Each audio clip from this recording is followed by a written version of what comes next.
এক, দোকানে বসিও না। দুই, বন্ধুতালি করিও না। তিন, প্রাইভেট পড়ায়ও না।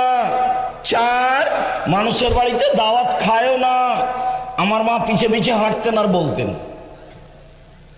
এক, দোকানে বসিও না। দুই, বন্ধুতালি করিও না। তিন, প্রাইভেট পড়ায়ও না। চার, মানুষের বাড়ি দাওয়াত খায়ও না। এভাবে আমার মা বলতেন। আমার মা নিরক্ষর, খুব সত্য। সম্মানিত দিনী ভাই বোন, তিনটা বিপদ নেমে আসবে তিনটা পাপের কারণে। এক, ভূমিকম্প হবে। দুই, সন্ধ্যা থাকবে মানুষ, সকালে হবে সোর বানর।